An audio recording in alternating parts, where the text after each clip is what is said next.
지역이 튼튼한 나라 균형 잡힌 대한민국 2020 대한민국 균형 발전 박람회 균형 발전 가이드 박용관입니다. 오늘 여러분들과 만나볼 도시는 청주시. 자, 청주시는요, 문화의 도시, 방사강 가속기, 그리고 함께 웃는 행복한 청주를 만들기 위해서 많은 정책들을 만들어 가고 있다고 합니다. 과연 어떤 정책들이 있는지 저와 함께 전시관을 통해서 하나 모두 알아보도록 하겠습니다. 함께 가보시죠.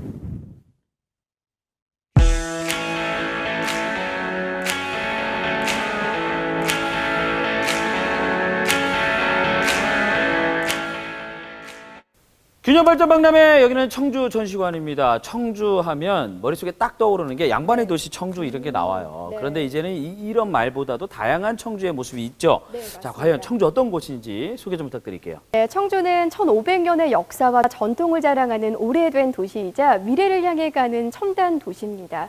이 청주의 문화, 예술, 사회 다양한 분야에서 전통 문화를 발전하고 계승시켜 나가는데요. 특히나 깨끗한 자연환경, 친환경 농경 문화, 그리고 인쇄술, 공예까지 수천 년의 세월을 함께한 이 청주시의 소중한 자산인데요.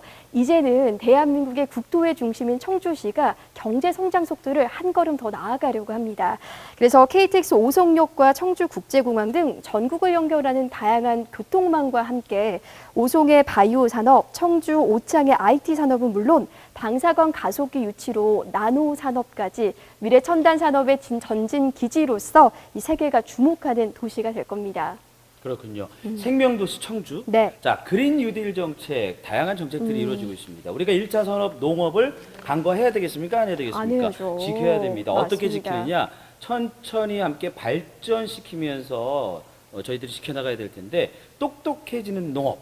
이 얘기가 무슨 얘기인가요? 이게 해방 이후 행정구역 경계로 70년간 나눠져 있었던 청원과 청주시가 2014년에 통합청주시로 하나가 됐습니다. 이렇게 하나가 된 통합청주시는 대한민국을 대표하는 도농 복합도시가 됐는데요. 이 주거 지역에 농경지가 많아서 농업을 하기가 좋고요. 농업인, 농업 관계기관들이 많아서 도시농업에 적합한 조건들을 가지고 있습니다. 그런데 농촌과 도시 항상 문제가 상생의 문제를 가지고 있는데요.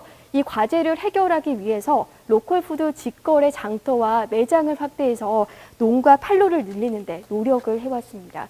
그 결과 2017년 매출 결과를 보니까 31억 원이었거든요. 예. 근데 현재는 2배가 증가한 75억 원에 와, 2배 이르렀습니다. 이상이네요. 네, 정말 대단하죠. 그리고 또 미래 농업을 준비하기 위해서 유기농 산업 복합 서비스 지원 단지를 만들어서 그곳에 유기농 마케팅 센터를 만들고요. 또 스마트팜 교육장도 운영을 합니다. 그리고 요즘에는 유통구조, 또 기술 변화가 빠르게 다양하게 변화에 따라서 농수산물 도매 시장도 현대화를 추진 중인데요. 2025년 얼마 안 남았습니다. 이 농수산물 복합센터가 스마트 물류 체계를 갖춘 중부권 최대 명품 도매 시장으로 여러분 곧 찾아뵙겠습니다. 도농이 함께 성장해 나가는 네. 스마트팜이 아주 튼튼하게 발전하는 청주, 이런 말씀이신데, 생명도시 청주 제가 말씀드렸잖아요. 네. 자, 그렇다면 이 전시관에서는 어떤 내용으로 지금 전시가 이루어지고 있는 거예요? 이 전시관에는 4차 산업과 농업의 결합으로 우리 아이들에게 안전한 먹거리를 제공을 하고 또 스마트한 농업을 제공하기 위해서 전시실을 구성을 했는데요. 먼저 실제로 이 수직형 식물 재배기를 볼 수가 있고요. 또 생명도시 청주의 자연을 상징하는 조경, 또 안전한 먹거리를 상징하는 식탁도 구성이 되어 있습니다. 자, 그러면 아까 제가 말씀을 드렸잖아요. 네. 4차 산업혁명 중요한데 우리가 이것을 어떻게 좀 농업과 잘 조화를 시켜서 스마트한 농업으로 나갈 수 있는지, 또 청주는 어떤 준비를 하고 있는지 네. 궁금해요. 이게 청주뿐만 아니라 우리나라는 땅이 작기 때문에 강소농을 육성을 해야 하는데요. 또 다양한 기후 변화, 농촌의 고령화에 따라서 노동력 절감을 위해서 스마트팜 꼭 필요한 상황입니다. 올해는요, 스마트팜 청주에서는 43개소를 운영을 했고요. 2020년까지 100개소를 목표로 전문가를 양성하고 기반 시설을 또 지원할 계획입니다. 이렇게 정보통신의 결합의 스마트팜 육성을 통해서 청주시는 농업 경쟁력을 한층 높이고 미래 성장 산업으로 견인할 수 있도록 노력하겠습니다. 네, 그런 노력들 무조건 필요합니다. 네, 먹는 거 좋아하시죠? 좋죠. 저도 정말 좋아하거든요. 네. 근데 이 먹거리가 중요한 건 안전하게 먹어야 된다는 거예요. 맞습니다. 안전한 먹거리를 위해서 청주가 준비하고 또 추진하고 있는 사업이 있을 것 같아요. 네, 2022년까지 220헥터리의 친환경 농경단지를 구성을 하고요. 또 친환경 농축산물을 생산하기 위해서 가축 분뇨 분석과 농약의 안전성을 분석을 하는 과학영농 기술 지원을 확대할 예정입니다. 그리고 농산물 안전성 분석실과 같은 첨단 농업 연구시설도 운영을 해서 우리 소비자들에게는 신선하고 안전한 먹거리를 제공하고 또 농가에는 더 많은 소득을 높일 수 있도록 노력하겠습니다. 네.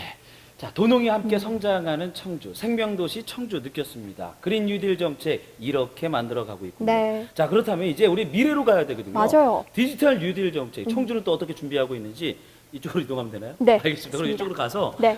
디지털 뉴딜로 저희들이 한번 소개를 드리도록 하겠습니다.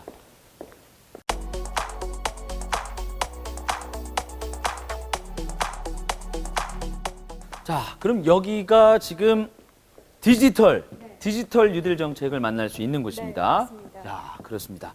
자, 그러면 이쯤에서 우리가 이야기할 게 화두가 되었던 방사광 가속기가 있습니다. 네. 어려워요. 사실 낯설기도 하고. 맞습니다. 방사광 가속기가 뭔지 설명 좀 부탁드릴게요. 방사광 가속기는 초대형 현미경이라고 생각을 하시면 됩니다. 근데 태양빛의 100억 배 이상의 밝은 빛을 만들어내서 물질의 구조를 분석을 하는 건데요. 저희 머리카락 진짜 얇잖아요. 엄청 얇아요. 그렇죠. 근데 그거의 10만 분의 1의 물질의 구조도 분석을 할 수 있는 장치라고 해요. 10만 분의 1. 네. 근데 이게 전 세계에 30개밖에 없는데 대한민국 옷장에 들어서게 됩니다. 그러니까 전 세계 30개 중에 청주에 있다는 거예요. 네, 청주에. 그렇습니다. 이건 가히 자랑할 만한 거네요. 자, 그렇다면 방사광 가속기가 이제 사용되는 곳 네. 어떻게 사용되는 건지가 궁금해집니다. 맞습니다. 먼저 이제 기초과학 연구 목적에 대해서 살펴봐야 되는데요. 이 기초과학은 그 현상의 원인을 분석하고 그 원인을 해석하는 데 있는데 가장 좋은 연구 방법이 직접 눈으로 보는 거라고 해요.